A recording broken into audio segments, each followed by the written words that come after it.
It's interesting. The data says most startups don't change their pricing in the first 3 years, which is tragic, right? Because as a founder, you're like, I know what my little product does, and I kind of think of this thing, and the fact is it's grown, and but I'm scared to change pricing. I feel like what you're talking about when we talk about early stage business models versus maybe later stage business models, it also has to kind of do with the classic saying of like early on do things that are not scalable. And so it's like, you want to be less cash intensive and more sort of be able to generate revenue quickly.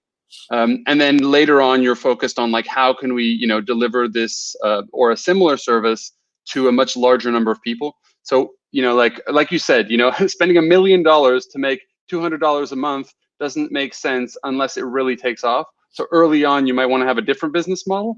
And then after that, once you realize the business model works and you understand all the nuances, you can deliver that potentially as a SaaS platform and have people pay. Is that the concept kind of? Totally the case. I mean, one of the things you're looking for is you're looking for early validation that the customers actually care about what you're building. Yeah. And so you brought up price. Price is one of those distinctive pieces that you have to, it's interesting, the data says most startups don't change their pricing in the first 3 years, which is tragic, right? Because as a founder, you're like, I know what my little product does, and I kind of think of this thing, and the fact is it's grown, and but I'm scared to change pricing, right? So where my recommendation in the book is you should do a quarterly pricing committee. And it doesn't mean you're going to change pricing quarterly, but it means you're going to look at the outside market factors and what competition is doing. And there's some great examples of like companies that just raise their prices, and all of us are freaked as the founders. So we're like, what if customers leave us? And the customers are like, you should have charged more for this a long time ago. Yeah. Right. So, and to your point, there are things that work early, and then there's also things that don't work early. And what I mean by that is you've got to know that if, for example, you're like, oh, we're going to make money advertising. Great. Mm-hmm. Advertising is one of the models. But if you don't have a million unique users a month, the answer is you will die on your way to get 1 million unique users. Yeah. Right. So it works at scale, but at launch, like you're here and you need to figure out how to get there. And the answer is it doesn't work. So the other one that's unique and people think about is like, I want to go viral. And that model is called new media. And new media is basically, it's kind of the anti-model technically, right? If you're acquiring customers at such a fast clip, the answer is just keep acquiring customers and you'll figure out how to monetize them later, usually in advertising, in the case of Facebook, mm-hmm. right? Or in paid search, which is a slightly different version that Google uses. But the idea is those models only work at scale. I'll give you another example, big data.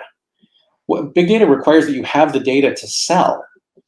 Right. So we had one company in our portfolio in the last venture fund I was with, and they're like, we're going to pivot to the big data model. And I'm like, that's great. How are you going to live for the 18 months while you don't have any revenue? And they're like, what do you mean? I'm like, well, big data requires you have the data. You guys are building the data set. So at some point you can layer that on, but you can't layer it on if you don't have the data to sell today. Yeah, I love that. And coming back to your advertising kind of example, it's the thing that people I think often forget, and I often discourage people to start off their companies with an advertising model.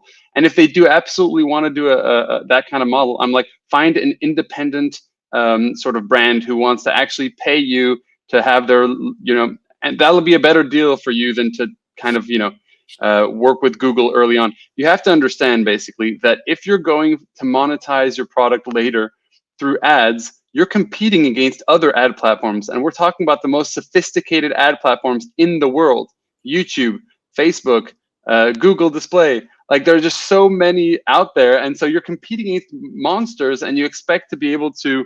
So it's an interesting thing. So what do you suggest to people who kind of have that advertising model and where, they're not going to make money early on? Is there like a complementary model that works well usually for these kind of people? Like, is it a subscription? Is it commerce? Is it? Yeah, it depends. I mean, one of the things I always point out to them is like, well, let's do the back of the napkin math first, right? And the back of the napkin math says, okay, well, so what are current CPCs? Cost per thousand. What are the click-through rates? Oh, it's this. And I try to back them into having them have the aha moment. I try to be less pedantic than I used to be, Yeah. And it used to be like, oh, that's a shitty idea. You shouldn't do it.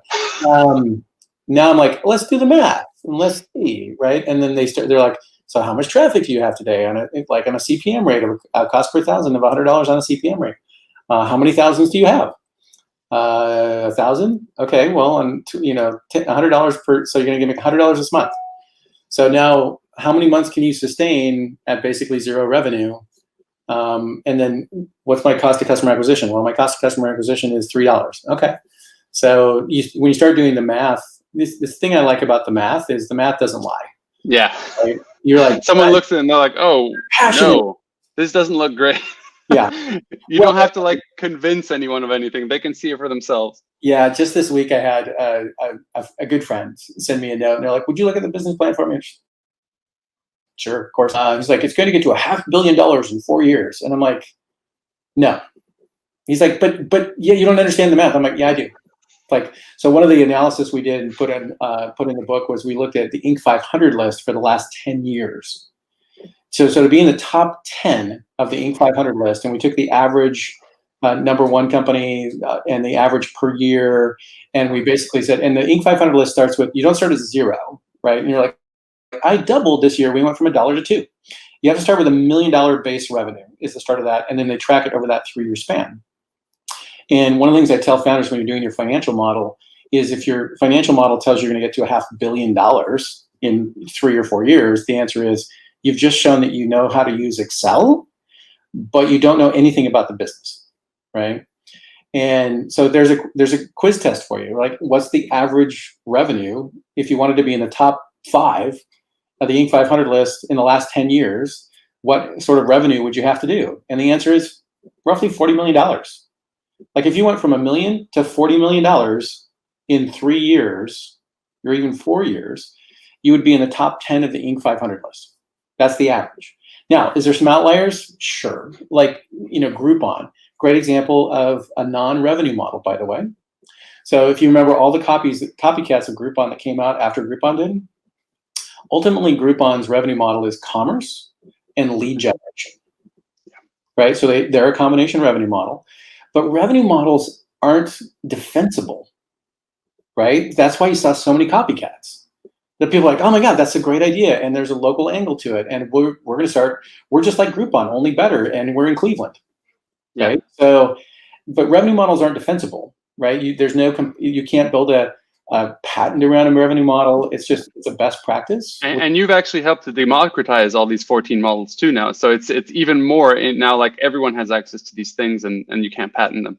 Yep.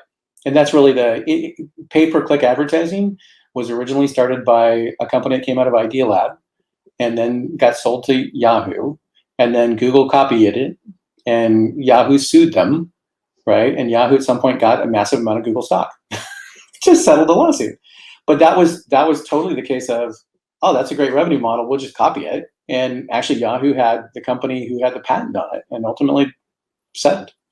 Wow. So revenue models work at launch and at scale, and you need to pick the one that is appropriate for your stage of the business, right? And then know that just having a more complex spreadsheet isn't your solution, right? So if the math doesn't work on the back of the napkin version, adding a more complex spreadsheet is not going to help you. Yeah, I really like that, and that's absolutely true in my experience, at least.